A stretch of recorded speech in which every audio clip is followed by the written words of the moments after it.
What's going on, everybody? Welcome to a special peer review episode of the RXP podcast. This is the podcast where usually 4 working professionals, but today it is 2 working professionals talk all about their love for movies, TV shows, and video games. Today, my name of course is Matt, and I am joined by Yasser. I'm so excited for this discussion, Matt. Oh, me too. Because we are doing a special peer review episode on The Last of Us, Part 1 and Part 2. Whoo, man, that was a lot of game, but I really enjoyed it, and I can't wait. This is part, of course, when we had our goal episode, we were talking about a few games that my co-host have played that they think, hey, you know what, Matt, you haven't played these, let's play them, let's talk about them. This is the first iteration of that. Hitting up Yasser for Last of Us Part 1 and Part 2. And, we have been itching. Where do we even really start? haven't even talked about this. Yeah. Like, we have kind of been blackout. Like, I told you kind of general thoughts, like, I didn't hate the game. Yeah. But we didn't really talk anything else about it. And now a couple weeks have passed since I finished it. Mm-hmm. I've digested it. A lot of digesting. And I'm ready to go. Yeah. I'm ready to go. So, just for the audience, you know, if you haven't played Last of Us 1, Last of Us Part 2, you can stick around for a little bit. We're going to try to avoid spoilers the best as we can. We will put a timestamp in the episode of when the spoiler gates go up. Mm-hmm. But we're going to try to be as spoiler-free and not, skirt around things as best we can the first part of this episode. We will give you a warning, I promise. But Yasser, Yes. I have a question for you. Yes. Is The Last of Us Part 1 and Part 2, and we're going to talk about it collectively as one whole story. Yeah. Is this the best story in video games? Wow. I did not prepare you for this, Yeah. and I wanted to put you on the spot as best as possible. Mm-hmm. That is obviously a very loaded question. I feel like my first instinct is to say yes. I don't think I have experienced very many stories that come close to the narrative impact that this story does. And that's for a multitude of reasons that we're going to be talking about for sure. But honestly, like, I think obviously this game, unlike other games, put so much emphasis on the story. So it kind of has to be Right. like first and foremost, like the thing that you think about when you think about these two games.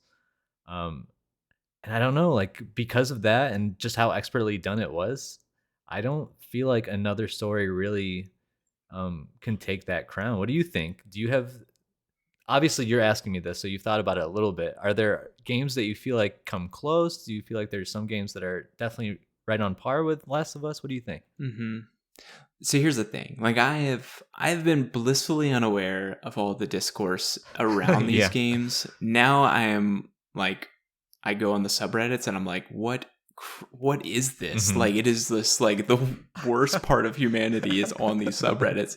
So I've not had to live, with this question in my mind for very long, but being fresh, being away from the zeitgeist, not talking to really anybody about it, just my own opinion. Yeah. I think this is easily the best story I've ever experienced in video games. Like, I honestly think both of these are 10 out of 10 games. I have rated both of them 10 out of 10. That happens maybe once a year. And I started off the year rating 2 games already at 10 out of 10. Love that. Yeah, sir. You and I, we love movies. We've talked about this. A big thing for us that we've talked about in the past is character development. Yeah. That is something, in my mind, which makes a great story great. If you don't have great characters, you can you're capped out, in my opinion. Right. And I honestly think the character development, whether that's good or bad, we might talk about that a little bit later. Yep. I think it's second to none. Yeah. Like, these are realistic characters. I like made a little written review for IGN playlist. I see these as almost like Shakespearean epic characters. Like, these are characters that have flaws. They have their own desires, whether those desires are good or bad. They make those decisions based upon it, and I think the story is better for it. And honestly, I don't see that in any other games as good as this, because from top to bottom, I think these characters shine so well. I'm so happy to hear you say that.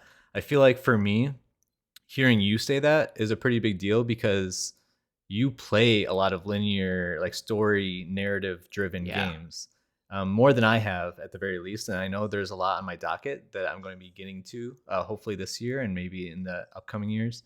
Um, but hearing you say that kind of puts a little bit more weight on it, because you've had that experience. Hmm. I, from my experience, I totally agree with everything you're saying. And I think the important part is that you don't have to necessarily agree with all the different parts of the story elements that they wrote into the story and how some of those kind of decisions kind of impacted other characters throughout the story. I don't feel like you need to agree with every um, kind of step that the story takes to appreciate how well made it is as a whole. And Hmm. without a doubt, both part one and part two are masterclasses in storytelling in general.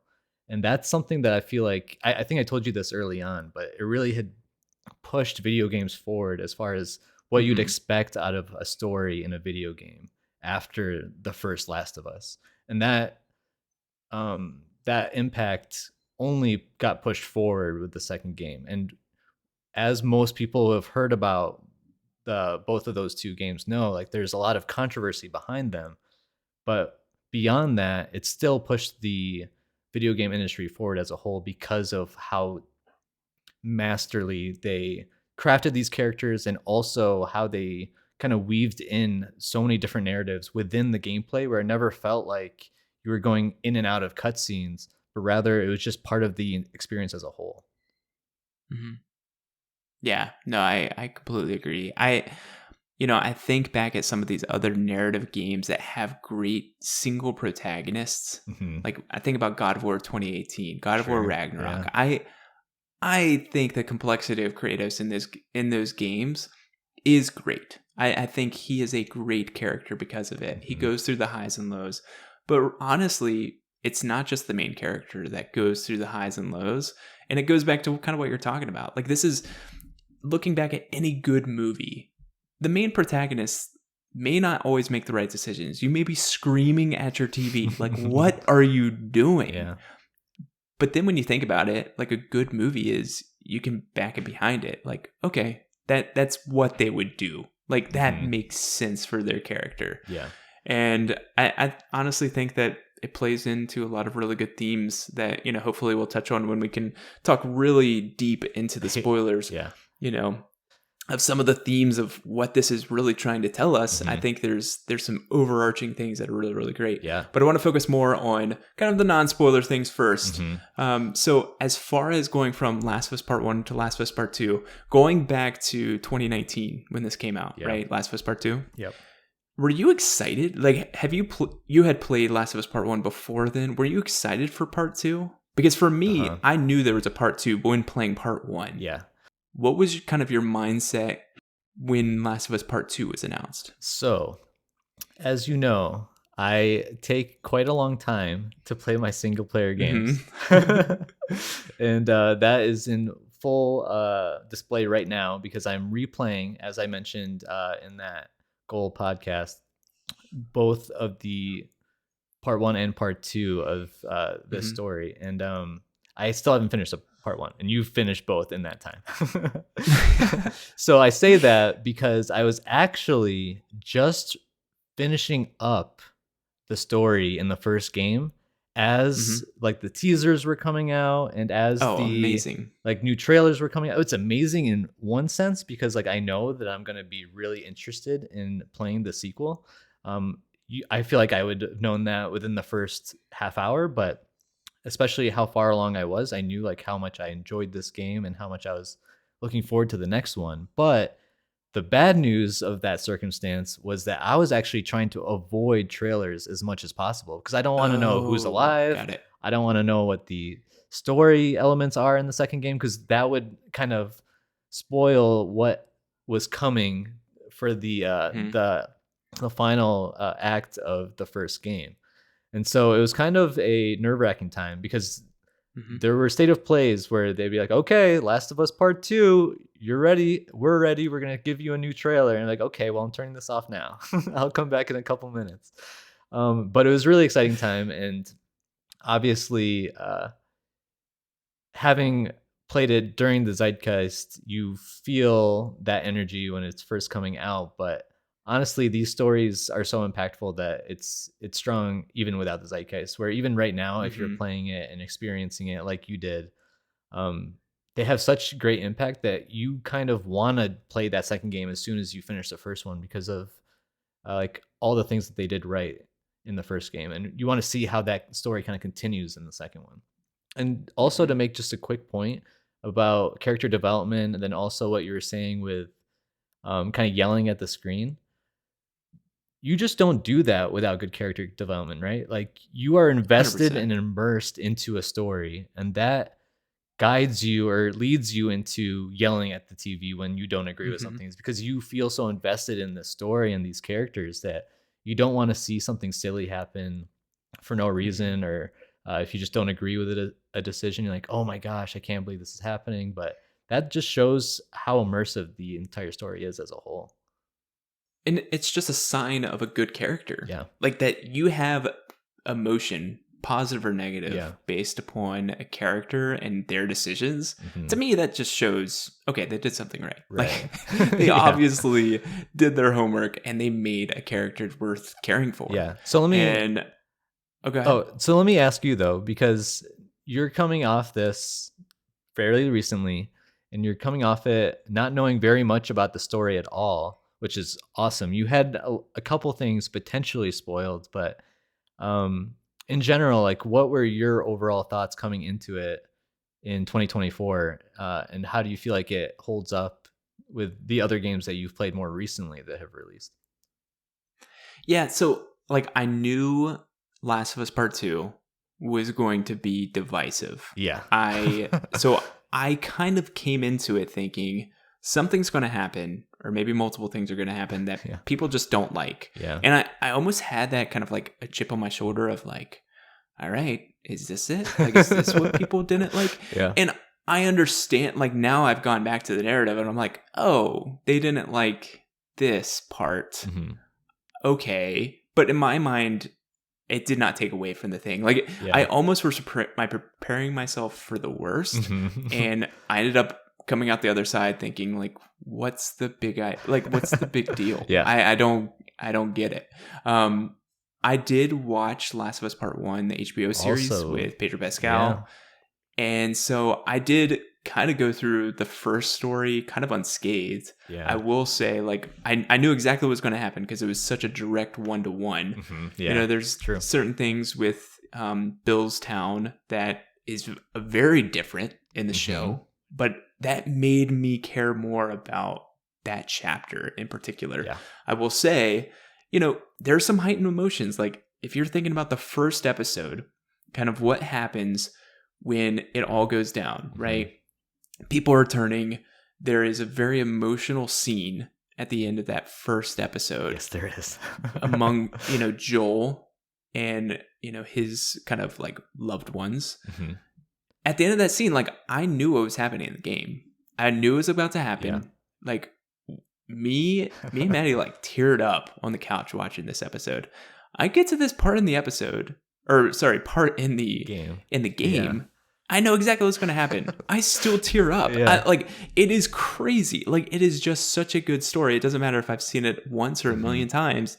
It is impactful, Yeah. and I think that just is a huge testament. Yeah. And I think that's a huge testament not only to the story, but the people involved, like the voice actors, number one, the Hmm. actors on the show, number two, and the incredible animation engineers that they have at Naughty Dog. Like, Yeah. bar none, I have never seen more lifelike characters in a Hmm. game than when I played Last of Us Part 1 and Part 2. And that was true when it first came out. Hmm. It was a revolution at the time. But now when they've remastered them, they just took it to the next level, and it's even more incredible now. Because you're even more immersed. They look like real people as these emotional scenes are kind of taking place.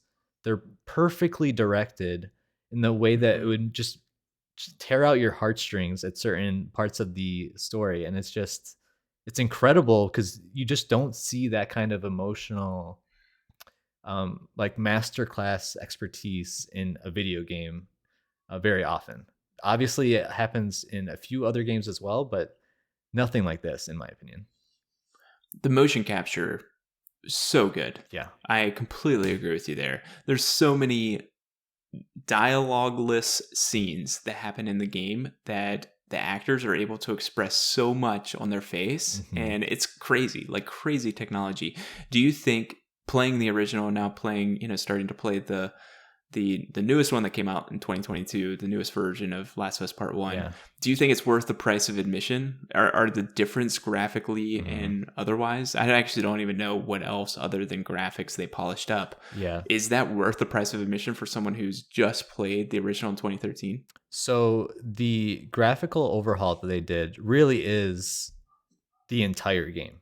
It's from every Okay. single texture in the game to every single facial animation that was captured at the time, and then a bunch of additional features from there, whether it's the DualSense, whether it's additional features as far as how the AI reacts. So like now they actually try to swarm you and get around you. That was not in the game initially. The AI was not Okay. that smart.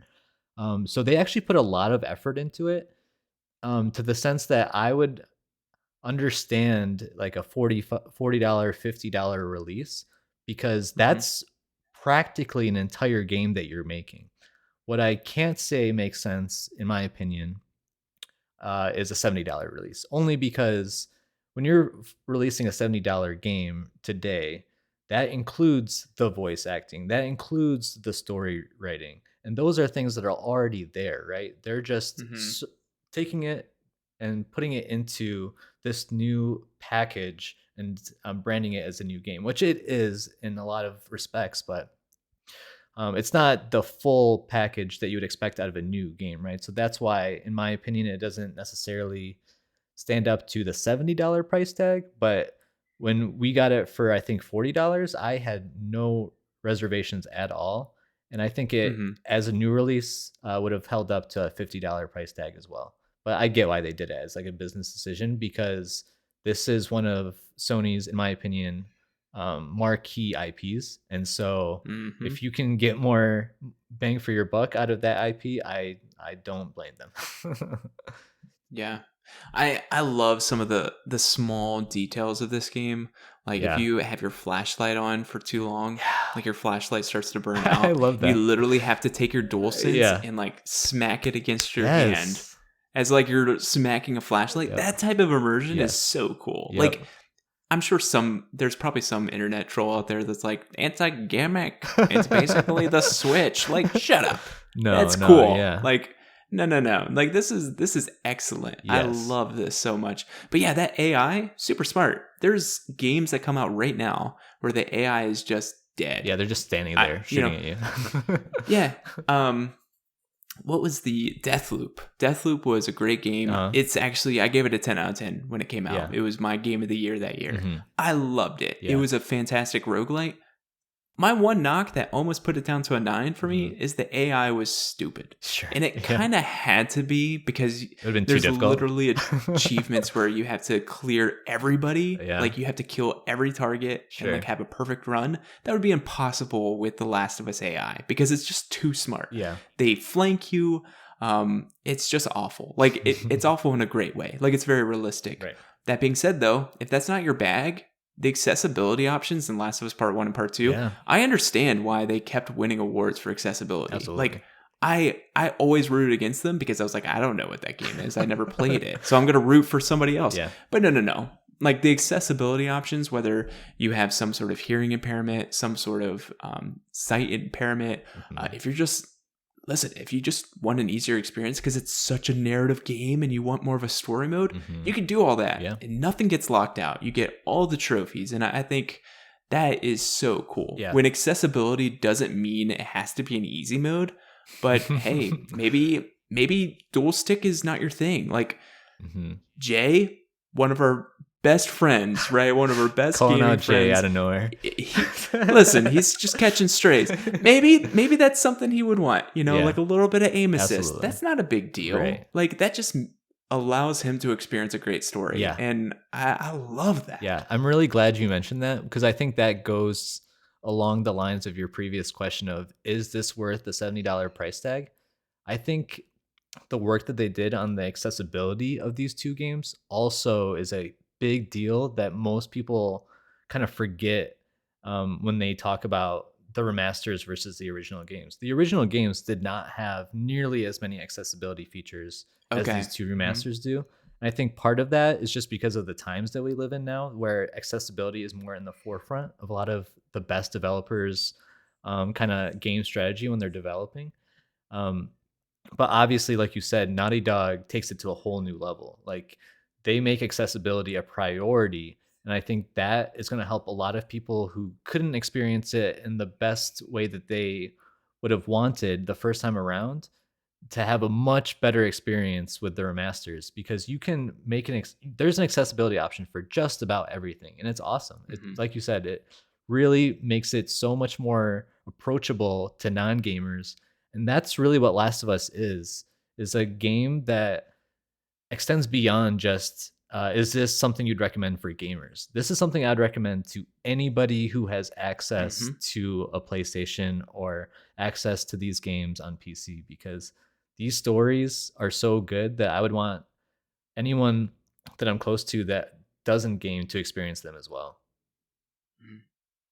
Yeah, I think that goes along with kind of the best story in games. Not only the characters, we've talked kind of ad nauseum about that so far, but beyond that is the characters where they live. Like, this world building, so good. The lore, what happened, kind of like the timeline that you piece together, not only just in Boston, but when you go through different QZs. Should we say like more what the story's about, maybe? Basically, there's a pandemic. Yes. Not to hit close to recent home. There's a pandemic that happens. People lose their mind. They start having quarantine zones, and basically different governments rise and fall, different factions rise and fall. And it's basically looking at the human condition. And, I could totally see some of these factions rising up after witnessing COVID response across the United States. Like, maybe that wasn't realistic in 2013, but man, in 2024, I get it, It hit a little I'm not too calling close out to anything. Home. After the pandemic. That's also another element of this, is like you're playing this in a post-pandemic world where like the story elements hit so much harder now, I feel, than they did even beforehand, just because of all those mirrors to what we saw during 2019 and 2020. It's kind of crazy to even think about. Like I kind of want to go, I kind of don't, let's be honest, but I kind of do want to go onto like some message boards from 2013 to see if people are like, this isn't realistic. No, we'd all rise up as a society and make sure, it's not about the single person, it's about everyone. It's like, how could I have spread so fast? People would stay home if they're sick. Whatever. But what's really cool though, like, you can experience this world and you believe it. Every piece of note, every piece of lore. I was eating. I was reading every note. I read everything that I could. I platinumed both games, and I'm glad I did. I'm glad it forces you to collect all pieces of note. It makes you pick up all the pieces of lore because it adds to this world that's beautiful. It honestly is beautiful, and games suck at this. I honestly think games suck at this. Like, on one spectrum, you have like super simplistic worlds where I don't think the lore is super interesting. One recent example of that is Prince of Persia: The Lost Crown, which I think is a great game. I think it's a great game, but I ended up just not really caring about the world that it was in. I cared about the main story, but beyond that, didn't care. Then on the other side of the spectrum is something that's like super abstract. You kind of have to do your work. It basically funds half of YouTubers online, like Elden Ring. Like, you've got Elden Ring YouTubers. They put out a video every other day since release about the lore of Elden Ring, and they're still pumping out videos because no one understands the world of Elden Ring. I love it. One of my favorite games of all time. But here you have an easily digestible, and maybe because it parallels so much with our real life world, but it's very digestible, it's believable, and it makes sense, and you want to know more about this. Like, oh, there's a weird faction in Santa Barbara. Like, that's weird. Like, that's just a one-off. Like, we'll definitely never talk about that again. You know, like, but Yeah. you get to experience all these things. They talk about these different cults, like the Ravens that were, can't even remember which city they were talking about. Yeah. They never mentioned that ever again. Mhm. But you know that there are just different subsects. Like, everybody has their version of the Fireflies. Everybody has their version of Fedra. And I think that's really, really cool. It is really really, cool. really cool. Yeah, I totally agree with you, Matt. I think the way that these two games handled their collectibles is the right way to do it. Where number one, it supplements the story that you're providing rather than have it be the entire story or the majority of the story itself that you're just accumulating through collectibles. And then the stories that you learn about in the collectibles are cool, digestible, and just easy and fun to read. And not only that, the way that they designed them, they all truly look like handwritten notes, which is what you'd expect in this kind of world. But it's not like just a block of text that you're reading on your game screen where it's just like typed out for you. You're actually, at least if you don't want to, or you can obviously with an accessibility option to make it a little bit easier to read, because like we said, there's a bunch of accessibility options. But if you want to, you can just read off the paper and it's very legible, or at least most of it is legible, just like you'd expect. There are some words that are hard to read because everyone has different handwriting. I think all those different aspects of the collectibles made me want to find them. It wasn't like a sense of like a chore for me to find all these, but every time I would find one, I would, oh yeah, let me read what this one is to figure out what exactly is going on in this area that we're exploring at the time. And a lot of times the collectibles would supplement the story elements that you're actually part of with like the mission that you're doing currently. So for example, early on in the first game, you're transporting one of the characters from one city to the next because she's like a very valuable person in the story.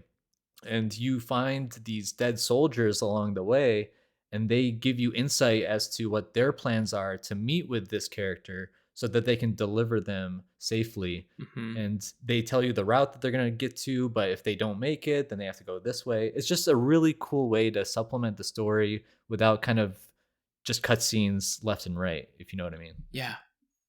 I found a dead body in an enclosed space, right? Like, it's a walled off building. Not going to give any more specifics than that. And there's a letter on their body. I know which one you're talking about already. Was it in the second game? Oh, it is in the second game. And the letter starts very legible. It's like, man, you know, we tried to do this. Everything went to hell. And, you know, now I got bit. Like, I don't know. Like, this must have been like very, very early on, right? Yeah. And then he's like, man, I'm so hot. I am so like I'm sweating. Why am I sweating so much? And then like the legibility of his writing got worse and worse and worse. He's like, I can't feel. I feel everything. Like, what is this? And then like you can tell like he was getting more and more mad, and his like the legibility was going away. It was almost like is it Parkinson's patients? It's some patients where like their writing distorts the longer their disease progresses. And it was almost like that in real time. And all you're doing is finding a body. If they didn't have that collectible in there, you'd just be like, oh well, dead body. He got stuck in here and he died. Like, but this shows everything, and you actually get a shotgun from his body because he literally blew his face off to like prevent himself from hurting anymore. And that's how you got the shotgun in the second game. It's like, this is awesome. This is amazing storytelling without saying one piece of dialogue. It's so good. It's incredible. I really wish more games would supplement their story with the collectibles like they do. We don't have to talk about it more than what we already have, but it's a masterclass in storytelling again, just through their collectibles. It's amazing. Yeah. We've been pretty positive. Yes. You know, and we've been pretty positive, spoiler free. Are there any gripes that you have with this game Yeah. where you don't need to talk about with spoilers? Yeah, absolutely. So, like I've mentioned, I love these two stories. I love them so Hmm. much, but there are elements in both games that just felt like I would have written it differently. I didn't agree with Hmm. how it played out, and it just didn't make sense to me because so many things just make sense as far as how the characters react, um, the decisions that they make, and I think the biggest one for me, at least the first one that comes to mind throughout the length of both stories, is the final act of the first game. I'm not going to get into Yeah, spoilers, but a lot of things happen very quickly in the final act of the very first game. quickly. And to me, it felt a little bit rushed, to the sense Hmm. that like it went from 0 to 100 one, and then you just get left there at the end, and it just kind of rubbed me the wrong way in the sense that like I really didn't like how it ended up resolving, quote unquote, the issue at hand. And Hmm. then the continuation of that story element, I felt like wasn't touched on enough in the second game. As Hmm. far as them discussing what happened, then as far as them kind of continuing what the primary objective of the first game was, which I don't think this is necessarily a spoiler, so I'll just say it. Hmm. They were trying to get one of the main characters called Ellie to one of the Firefly safe havens to help find a cure. That's all I'll say as far as like the story Hmm. beats. Yeah. But that specific story beat was in a very important story aspect of the first game that I felt Yeah. like kind of just almost disappeared in the second game. Hmm. And that really felt odd to me. I think the story overall in the second game hits a lot of great notes. I just don't like that they kind of drop that off unnecessarily in a way. What are your thoughts on that? Yeah, I definitely agree with you with the pacing of the final act, Yeah. or really just the final chapter. Yeah. I did not like that decision Yeah. by a character. Yeah. It was the first of many. That was maybe the first decision that I really hated. Yeah. And then the second game was full of decisions I Yeah. hated. Sure. Yeah. Um, but at the same time, I had to realize that these characters aren't me. Yeah, Like exactly. Right. they're not necessarily going to be making the decisions that I make. Right. You know, I'm definitely someone who will talk, like, obviously I talk a lot, but like I will talk through these Yeah. decisions and maybe not make as rash of a decision Yeah. because I want to just talk things out. Like, Yes. Yeah. obviously that did not happen. Right. Right. And Yeah. I was okay with it because a lot of the big decisions that happened in the second game were direct repercussions of that. Yeah. And I feel like if those repercussions did not happen, even though a lot of people hated the repercussions that Mhm. happened in the second Mhm. game, if those didn't happen, that would cheapen that last act for me. So You're I feel right. like in a vacuum, Yeah. Last of Us Part 1 hated it. But You mean then the it took final me- chapter or just like as the a whole? final chapter. Okay, yeah. The final Yeah. chapter hated it. Yeah. I hated it. Uh-huh. Yeah. And give me 2 hours Yeah. of additional gameplay in Mm-hmm. the second game. Yeah. I found that I Yeah. found the repercussions that made it worth it in my mind. Yeah. So I had no time. Like I feel the reason I asked you that first Mhm. question about, do you think that we needed a second game? I think we did. Yeah. Because Oh, yeah. if I just stopped at that last act that I Right. did not care for, Mhm. I would have such a sour taste in my mouth Yes. because why are we doing that? Why Yeah. are we doing this? Mhm. And that it was so quick. I think that almost like lessened the blow for me Mhm. that I was okay with it. That's a very good point. Very good point. Because a lot of people, I think, agree with our overall assessment of how the first game ended. And I think the time that you had to wait until the second game kind of soured some people on the story as a whole, which is unfortunate because it's such a great story. But you're right. Like, we're thinking of it this way because we both like to talk things out and we both usually like to try to rationally think out our next thing. And I get why, when you really think about the story, and we're going to get into spoiler territory here soon. But when you really think about the story and those specific story elements that we're talking about right now, you can understand that something like this would happen because you're in a situation where you just don't have time to like talk about it rationally. And so things happen and you have to just react. And the only thing for me was I felt like it was as them writing the story, I feel like that piece of the story was only there to broaden the future chapters so that they could continue the story further rather than have a story that is succinct on its own that you could stop right there if you wanted to. And I think you still can, but it doesn't leave you off on a good conclusion where you would be okay with it. Like, just like you said, you don't finish the first game and feel like you're satisfied with the ending of the story.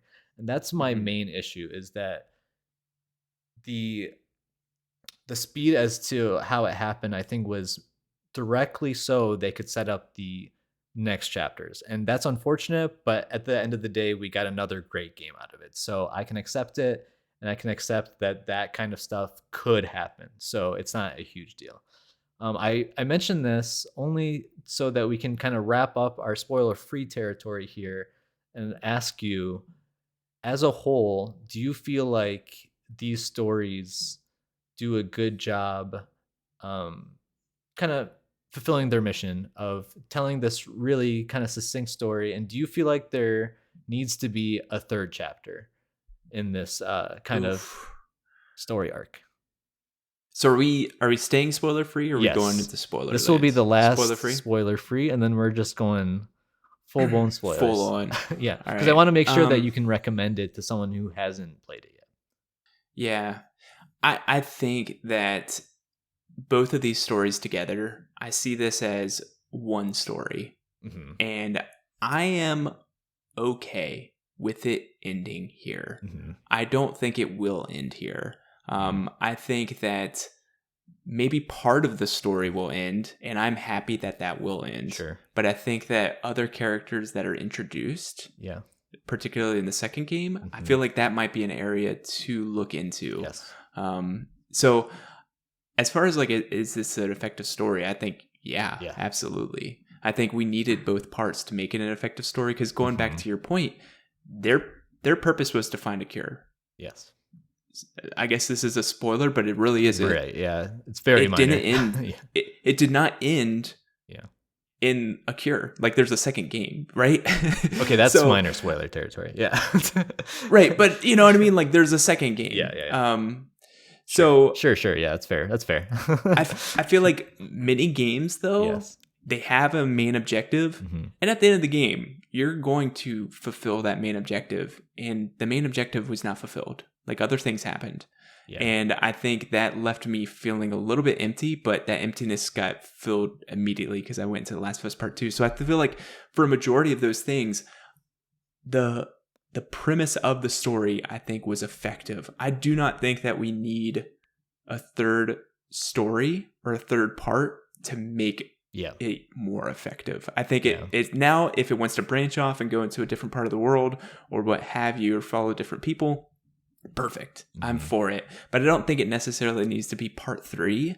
I think it just needs to be The Last of Us something. Yeah. Not part 1, not part 2, not part 3. Like, just a new story in this world. Yeah, I love that take. And I will respond to that after you make the spoiler warning. All right. We're about 40 minutes in.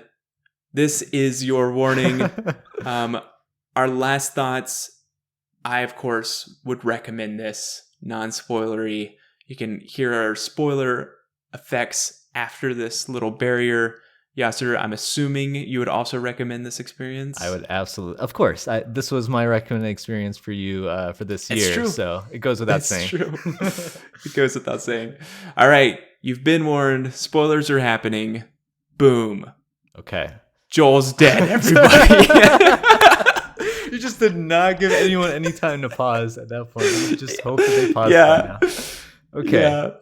I hope Alex laughs at that when he's editing this. All right.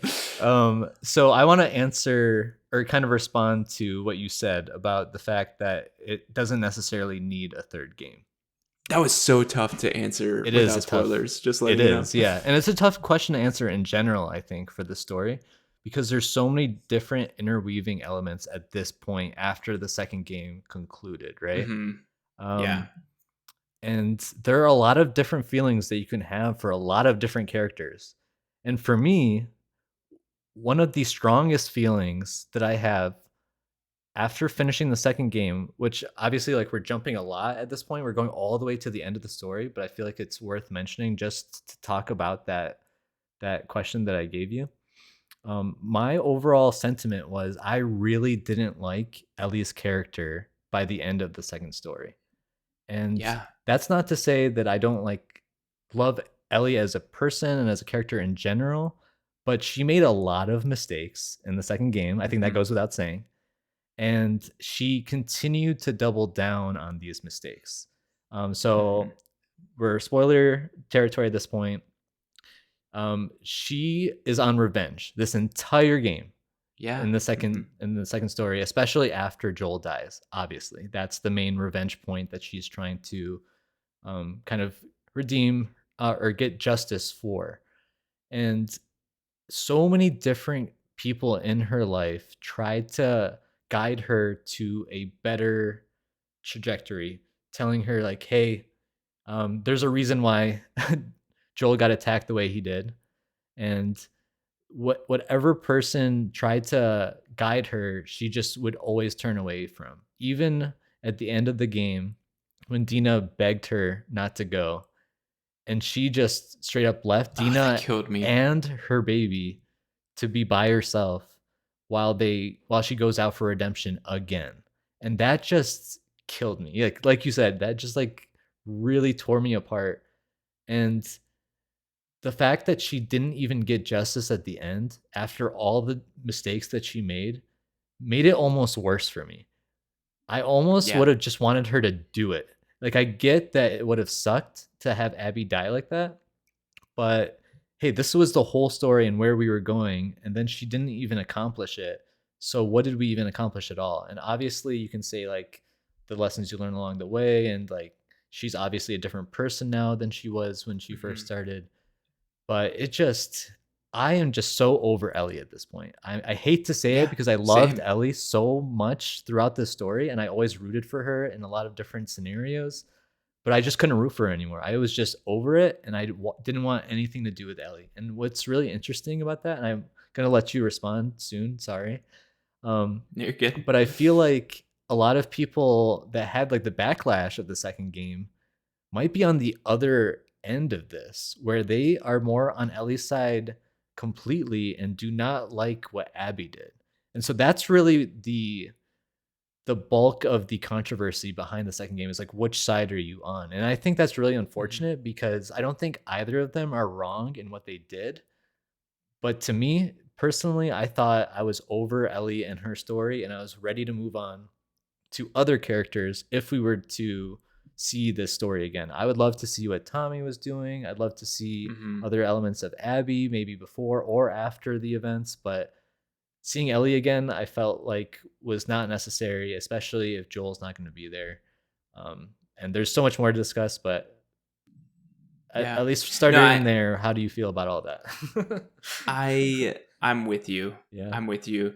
Ellie was a tragic Yes. character. So Like this is a tragic. character that is completely flawed Hmm. and someone that I didn't want to be flawed. It's like Hmm. watching a family member make bad Yeah. decisions and you're like, I love you. Yeah. I love you. I would die for you. Hmm. And why are you still making these stupid decisions? Like, don't do that. Hmm. And I think that shows the power of like what Ellie was established as Yeah. in the first game. Hmm.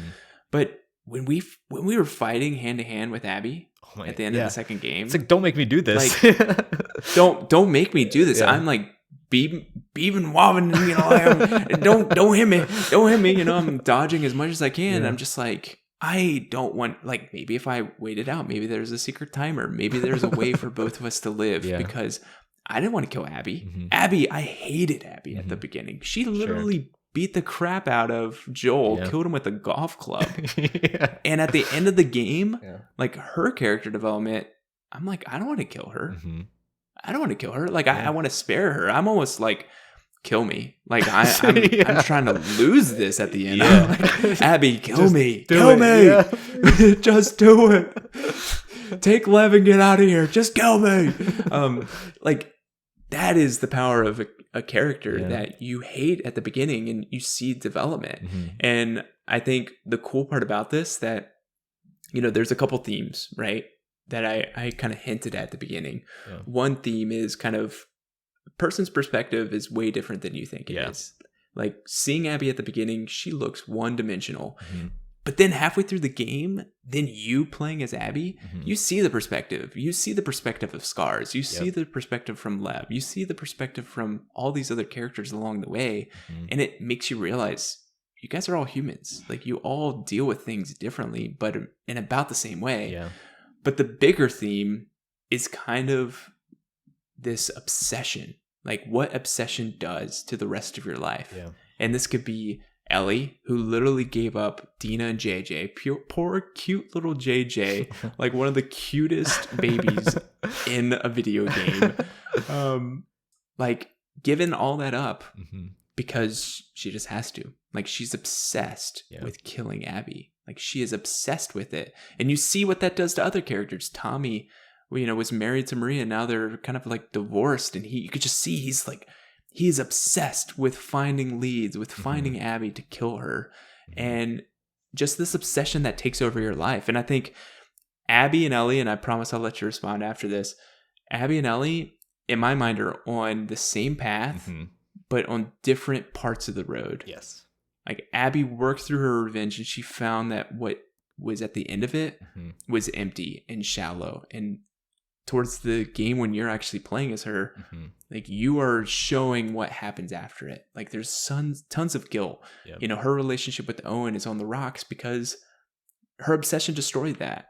And really Ellie, why we hate Ellie is because Ellie is basically Abby right before she kills Joel. Yeah. And it's the same path. It's just a different perspective on that path. And I think that's honestly beautiful. I think that was really is super tragically beautiful. Powerful. Tragically yes, beautiful. Yes. No, I'm so glad you're saying all that. But at the same time, it doesn't really surprise me because we agree on a lot of different things like this. So it does not completely surprise me that we are really on the same wavelength here. I think you're absolutely right. And I think the most important point that you made is how similar Abby and Ellie truly are. For all the people who want to take one side or the next, that's what I'd probably respond with is it doesn't even make sense to take one side. It's literally the same side. It's just different places on their story arc is the only difference. Like Abby's decisions in the first game and how she ended up killing Joel as a result are totally justified when you consider what Joel did to her life specifically. And Joel did this to a lot of people. It was not only Abby. So for this to happen to him, to me, just seemed like an inevitability rather than a crazy shock. And even I had like some sort of impression that Joel was going to die based on some of the reactions. Like you kind of piece it together like, okay, someone must die here or something must kind of happen in the beginning of the game that would cause such a crazy negative and positive reaction at the same time. I think the saddest part about that initial like prologue, I guess you could say, in the second game for me was that Joel as a character was so impactful to the story. And I say that one as like, yes, he was the main protagonist of the first game, obviously, but also all the different pieces of the story that we talked about, whether it was the writing or the voice acting or the character development, he was the like epitome of all those things. His character and how it developed over time was incredible. Like he had a lot of those different or similar kind of beats that we talked about with character development where you can see the progression of Joel and how he's like reacting with the rest of the world around him from the beginning of the first game to immediately after those events transpired to meeting Ellie and then getting to the end of the final chapter of the first game. That was a huge like roller coaster of emotions, obviously. Hmm. And you're following Joel along that. And so you get to the other side with Joel and you end up losing him so quickly in that second game Yeah. that I think that's where a lot of the negative energy came, is from losing that connection that you have with that character and you can't get it back. You Hmm. get it back in bits and pieces through those memories, which I thought were some of the best scenes in the entire second game. Yes. Hmm. But you every time you have one of those scenes, you're like, fuck, I want more of it, but you know you can't because he's already dead, so he's not going to be in Yeah. many other scenes. But his Hmm. character as a whole, like Troy Baker, he did an incredible job, in my opinion, voicing Hmm. Joel, where you could like feel the emotion out of a lot of the scenes that he's in, where even just having a handful of scenes after the prologue, they were so impactful that I still remember those scenes more than some of the other scenes I had with Ellie and Abby and Jesse.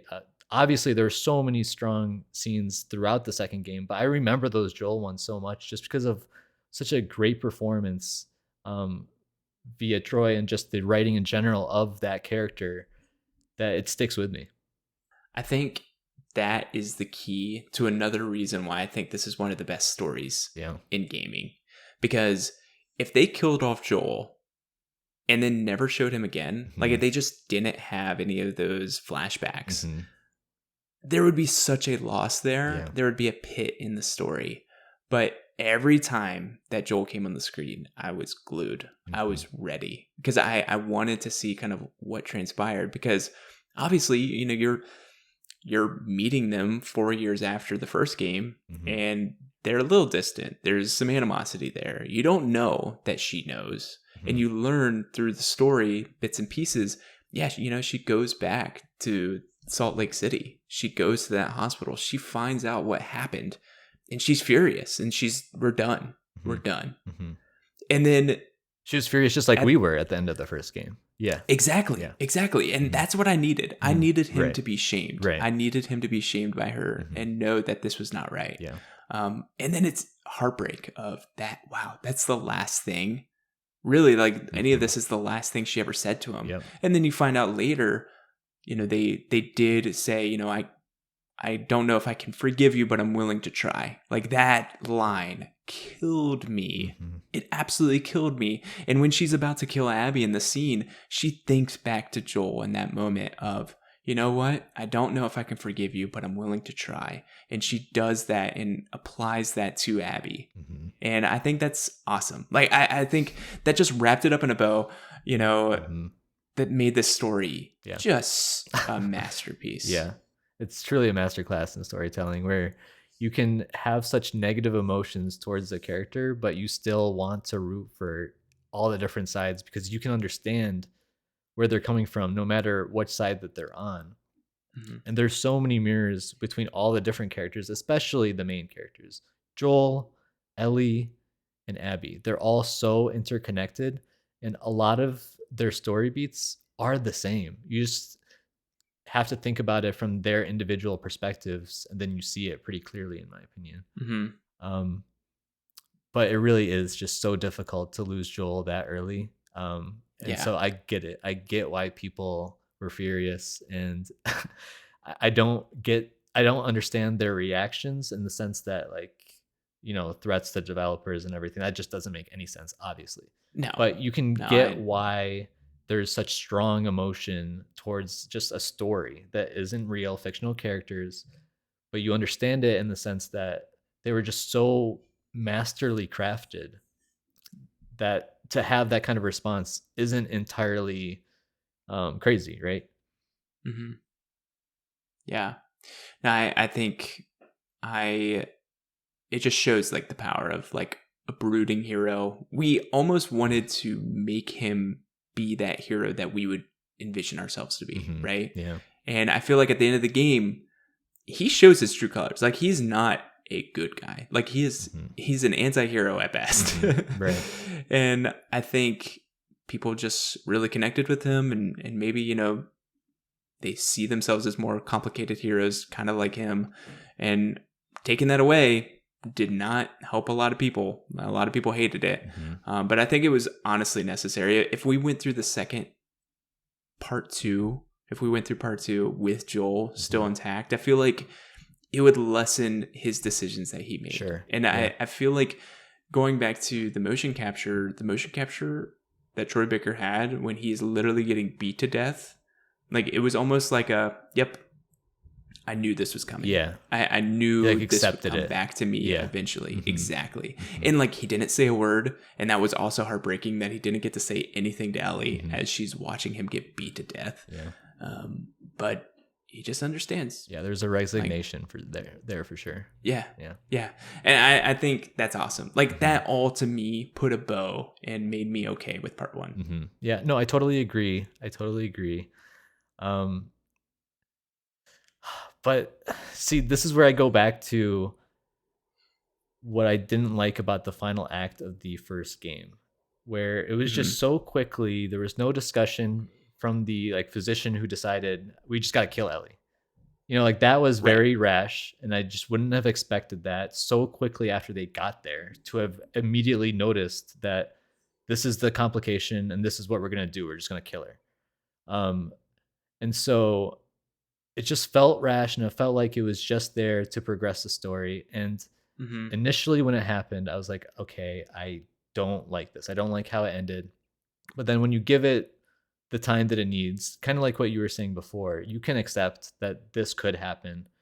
And it's okay. Even if it was there to move the story along, it's still plausible enough. But for me, the thing that I didn't like about the second game, I thought was a stronger issue or bigger issue in comparison, is how did we never come back to the fact that Ellie is the key to this entire like worldwide problem that they're in? No one ever even talks about the fact that she's immune. I don't even think Dina knew for a long time until like she just randomly figured it out. How is this not still a strong story element in this game? It's like it's just completely disappeared. And that really rubbed me the wrong way in the second game. And I just kept expecting it to kind of loop its way back around into a major story element, and it never did. And I thought that was one of the story elements in the second game that I just couldn't come to grips with and say like, okay, I agree, these things were more important. None of the things that happened in the second game were more important than Ellie finding a way to help humanity get over this pandemic that they're in. Like, yes, she was upset at Joel for doing what he did, and yet I don't feel like she did enough to try to correct it herself. She still has opportunity. She's still alive. She still is technically the cure, no? But she didn't make any effort to do anything with that. And along the way, she still continued to double down on this revenge arc that she was on, and didn't even consider that as part of her like emotional baggage. Like, hey, I need to do this because I have a moral responsibility as like a potential cure to this crazy infection that no one's found a solution for. That's not even part of her like mental dialogue at all. What do you think about that in general? Like, I feel like her focus on her purpose, because she was so mad at Joel for taking away her purpose, right? And awesome, great. I'm glad she said that to him. Yeah. Her purpose then changed to, I need to avenge Joel. I need to take revenge on his life. And I feel like she lost that, which is maybe playing into that theme of talking about obsession ruining everything. Like, obsession ruins your ability to be the best that you can be, to achieve what you can, because you're so obsessed in one goal. The one thing where I do wonder if part 3 will take place is, does this get resolved in that way? Like, she then realizes that her now greater purpose is to reconnect with the Fireflies. Presumably, Lev and Abby go off, leave Santa Barbara. They go to whatever island, I forget what it's called, and to meet with the Fireflies. Like, you're your loading screen changes from that boat in the water Yeah. to the place where the island where the fireflies are at. So it's Yeah. presuming that Abby and Lev made it, which makes me think if there is another doctor who knows that there is a chance, will Abby try to reconnect with Ellie and kind of bring her back and do this whole thing over, and then maybe Ellie can have some redemption. Maybe that's the area that they go to. Because I agree, like I actually hadn't thought about that until you brought it up of, you know, we lost the whole first part of this game. Yeah. Like didn't really mean anything. Nope. Like we had a main objective and then we kind of gave it up. Yeah.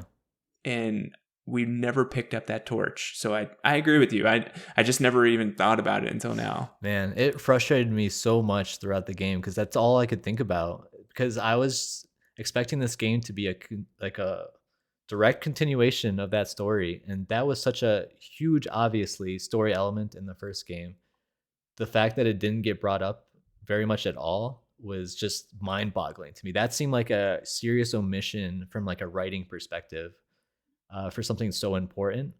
I see where you're going, where that's like a potential possibility for a part 3, but it just doesn't make logical sense to me. Just because, I don't know, remind me, because it's been a little bit since I've played part 2. I do want to play it soon, but remind me, does Abby at the end of the second game, how does she know that Ellie was the vaccine or the solution? Does she know?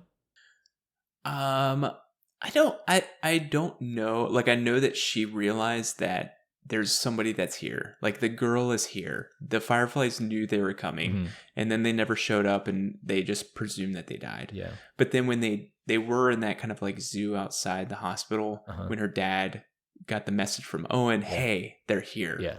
The person made it. Yeah. And then I think she connected the dots think that so? the person was taken. Yeah, because sure, they were in the operating sure, room, right?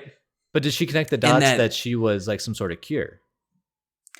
I guess I'm just presuming. I don't think they actually explicitly said that she knew. I don't think so either. But I'm kind of hopeful that like they packed up and like disbanded or whatever. And I guess this subsect of fireflies that she goes to, like, I don't think it's against the realm of possibility that she will then connect the dots or say, hey, like this person's still alive. Or someone explains it to her potentially, I guess. I think that would make more sense. Like if someone eventually explains it, like, oh, and like she finally has that moment of realization. But it's kind of hard to connect the dots for her. She just knows that something important was happening, and she was just a little kid at the time.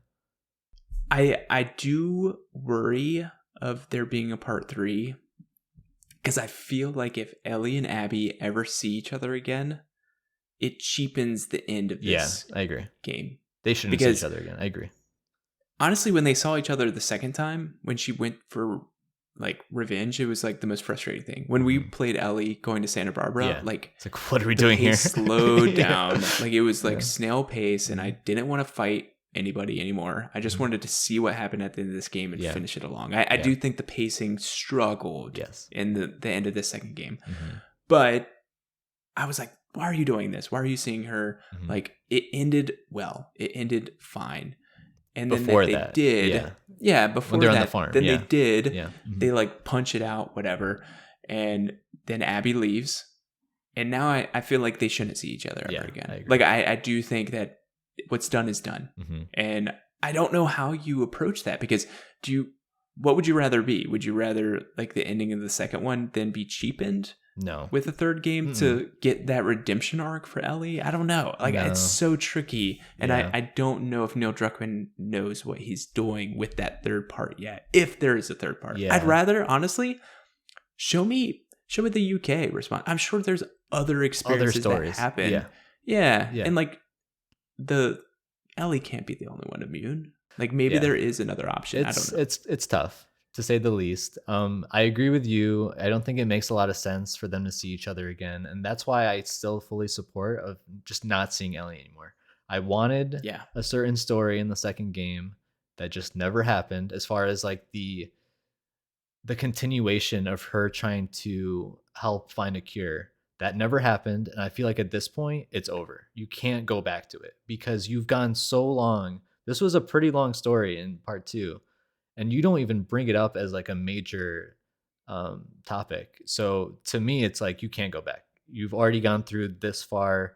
She didn't even like if she was at least contemplating it the whole time, I would understand. I'd be like, Mhm. okay, she was contemplating it, but eventually she just agreed that this is more important. She's got to get revenge. Mhm. And then Yeah. she goes back to it. But she never contemplated it. She just No, talks never. about like her sadness, or she thinks about her sadness of like how she talked to Joel before he died, and how she's battling with forgiving him and not forgiving him. But for continuing her mission, she just never did that. And I just felt like at Mhm. that point, it's not worth it to try to retread it. I think the tough part about um, thinking about what to do with the story next is a lot of people still feel very emotionally connected to Ellie and to Abby. And for them to not be part of the next story is something that I would agree with, but I think a lot of other people would feel like those characters are getting neglected or being tossed aside for no Mhm. good reason. I think it's a good reason because we kind of, like you said, put a bow on the story as a whole, and we don't necessarily need to see what happens next. And also, like you said, it would lessen the impact of both the first and second game if they just become friends somehow. Like, like I Here's would not like that. here's my concern Hmm. because I think we're on the same page. I think I would like another story. Hmm. My concern, I don't know your history with The Walking Dead. I feel like everyone around Oh our age God, watched The yeah, Walking Dead at some point. yeah.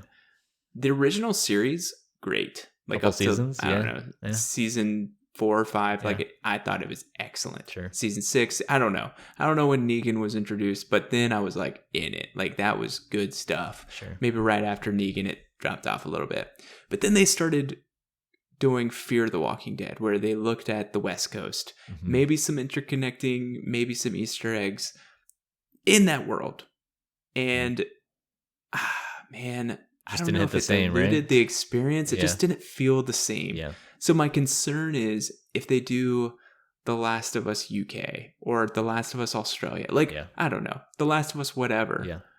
I don't know if it would hit the same because Hmm. really The Last of Us to me is Joel. It's Hmm. Ellie. Hmm. It's Abby. Hmm. And yeah, they can develop other characters, but man, that's going to be really tough to live up to this initial story Yeah. that I feel like either they're almost painted into part 3. Hmm. I don't know. I think it's a very tough thing. Yeah. I'd be fine That's with nothing. I'd be fine with I nothing, would too. honestly. I really would too. As much as I love these games and I recommend them all the time, I think we're at a good point where we don't need a third game. However, that's kind of why I think if I had to say, like if someone was telling me we have to make a third game, no matter what, the executives or even the writers say like we really want to continue the story, what should it be? I think my first intention would be to try to continue the story on some of the side characters that we have, especially the more important ones like Yeah. Tommy. We lose Tommy after the prologue of the first game, and we don't see him for years, like years, like over a decade. Yeah. So there's so much Yep. material there. And then what's great about taking that direction, in my opinion, is you can incorporate Joel, Ellie, and other characters that we've seen throughout these first 2 parts in that story as like Easter eggs and as like specific missions and chapters, but you don't need to continue their story as a whole again. Um, so you get kind of the best of both worlds. You get to see more story, but also you get to interweave with the characters that we love. And I think in general, people want to see more of Tommy. I don't think people don't like Mhm. Tommy. It's just you don't see that much of him is all. So that would be my first take. So if someone asked you that question and said like, okay, we have to have a third game, what would be like the best case scenario for you? Yeah, like I think Tommy's probably the right answer, right? Because you get him working with the Fireflies. You kind of get that backstory of how did the Fireflies start. Then you kind of have like the murderous streak of Joel and Tommy. And then it's kind of like him settling down in Jackson. How does he even Hmm. roam into that? Is he trusted? Is he what? Like how does he become a love interest to basically the mayor of Jackson? Yeah. Like Yeah. like that is probably the most interesting story. Right. Honestly, though, like I can't think of really anybody else that I care enough about that has that backstory, because Yeah. most everybody else is really young. Yeah. Like most of them don't have life experiences that you Exactly. can really pin on, Mm-hmm. unless we looked at what I think is probably one of the weirdest decisions, but maybe not weird. It just maybe underutilized part of The Last of Us Part 2 is Isaac. Like the leader Yeah. of this new group, right? The Wolves. Yeah. This new group that Abby is part of after the Fireflies disbanded.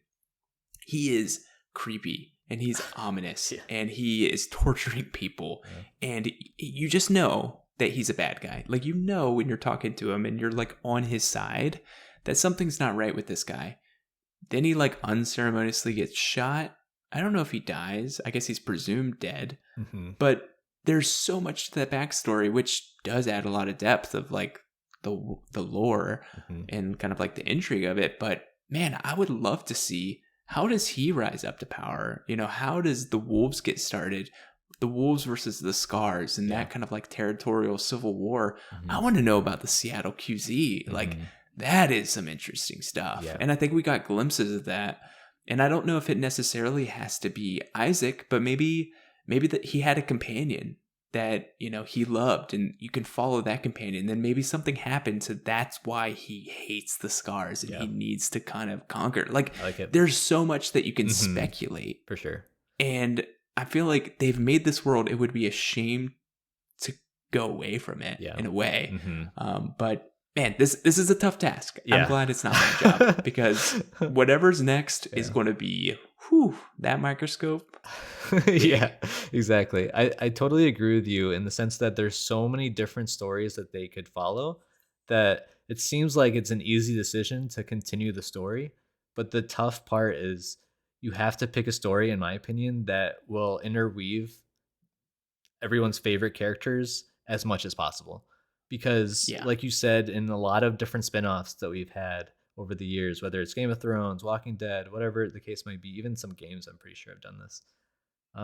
When you just do a full, like Mass Effect Andromeda, for example, whenever you have just a full spin-off with no connection or not enough connective tissue with the previous stories, people, number one, aren't interested as much, especially off the get-go, as far as like the hype factor goes.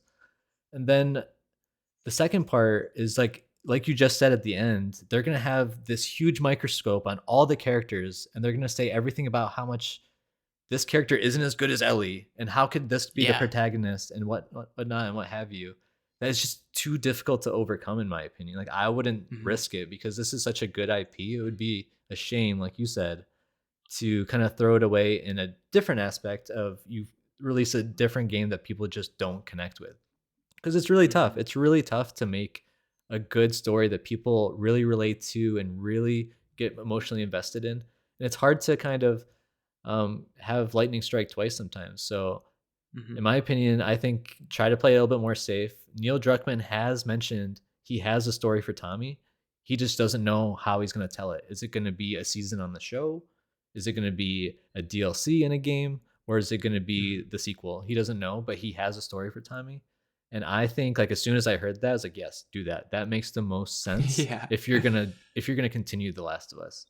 But I also, like you said, or like we've said in the past, would be okay with just letting it go, because it really is a good time in the story to kind of let it settle, let people continue to talk about it, because I'm sure it'll be talked about for a very long time. And if you guys want to do a new IP, Naughty Dog is one of the best developers that Sony has. I want to see what they can do. I don't want them to just become a Last of Us machine. I wish I could experience their Uncharted stuff, but I just feel like they're kind of dated at this point, where I wish there was like some sort of remaster. I don't know. They were going to do the Nathan Drake collection, but it's not the full story. So for me, I didn't really want to dive into it that way. But I do wish that Naughty Dog could do something new too, just because I want to see what they would come up with, because they're so talented and they have such great writers and developers. I want to see what they could do. So we'll see how it progresses. Was there anything else in that last question that we kind of missed or touched on? I guess, what would you rate on the first two games? So you said 10 out of 10. Yeah, that was your review of both of them? Yep. Okay. Yeah. So I'll and honestly, I put them as 10 out of 10. You know, this will, like, unless there's just 6 banger of games that happen, this will be on my top 6 Yeah. gaming experiences of 2024. So, like, don't worry, listeners. You can listen to me again, talk about it in December. I'll be right there with But you. Yeah. I'm only counting this as one game. Okay. In my opinion, Okay, fair. this is 10 out of 10 together because I Sure. experienced it together. I Okay. listed them both on IGN playlist, but Mhm. in my mind, that's one game. Okay. And I'm putting them together. Fair enough. Where would you rate this? Yes.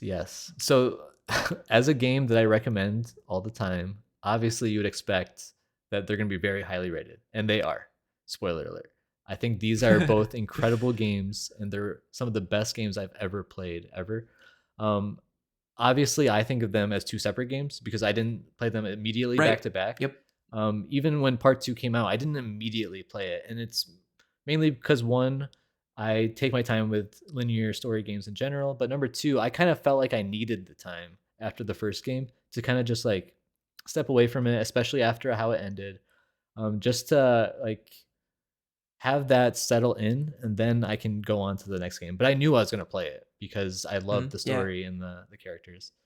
Um, after, if I were to give you an answer for the first game immediately after I beat it, I probably would have said like 8 or 9, because Okay.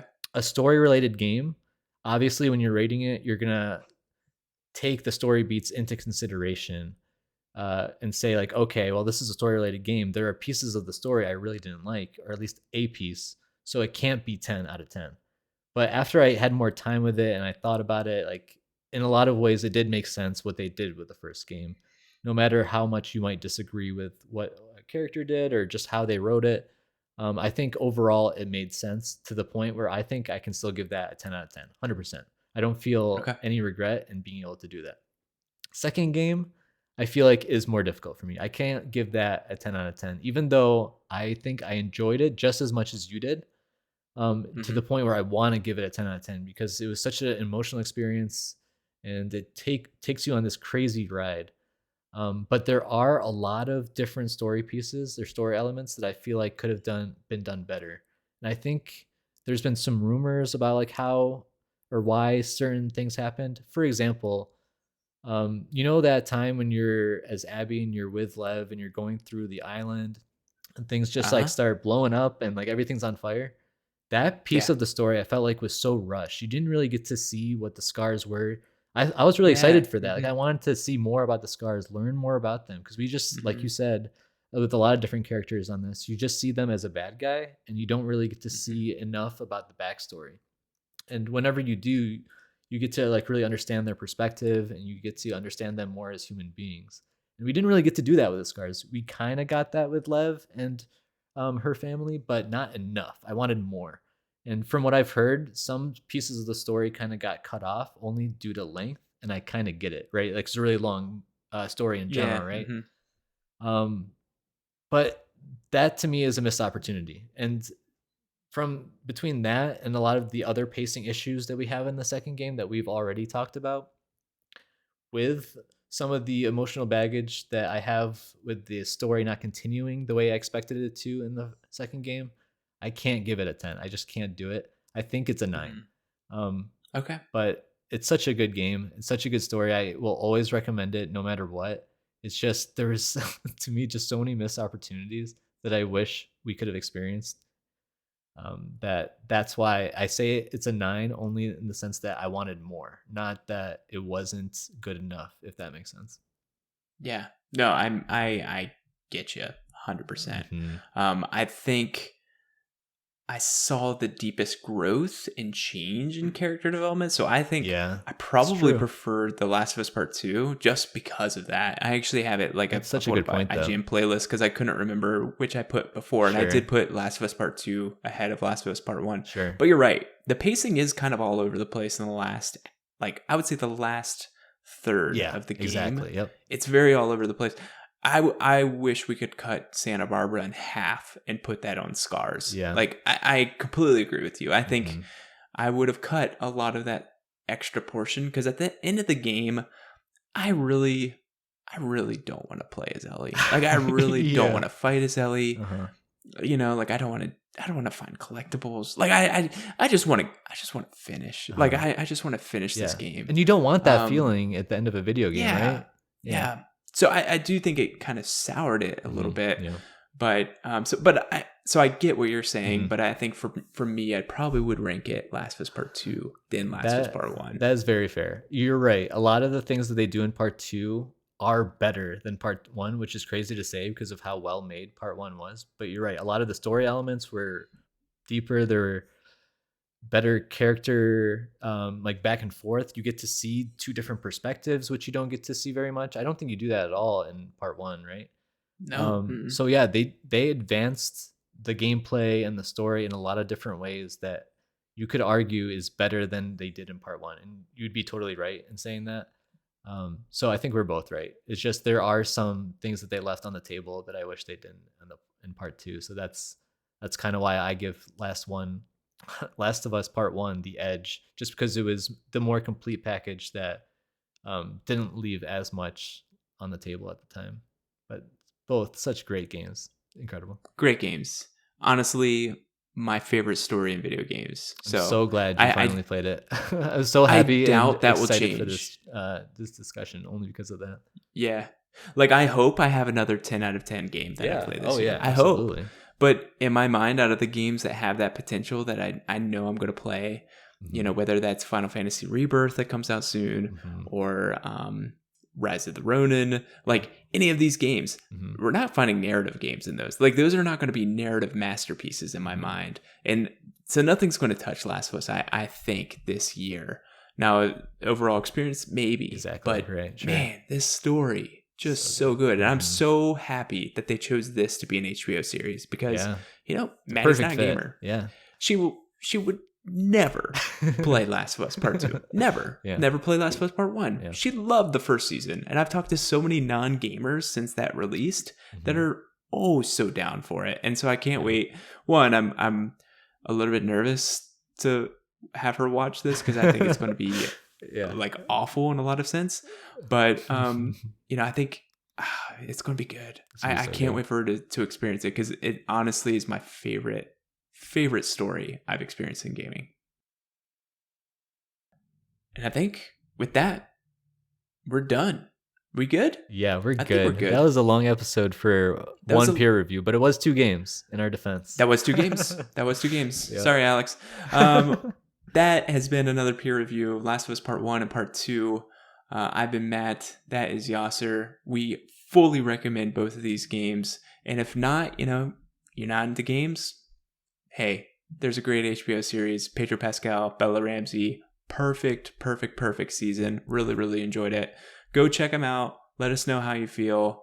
And I think that's it. I don't even think Grandmaster Doug has tunes at the end of this. So see you guys next time.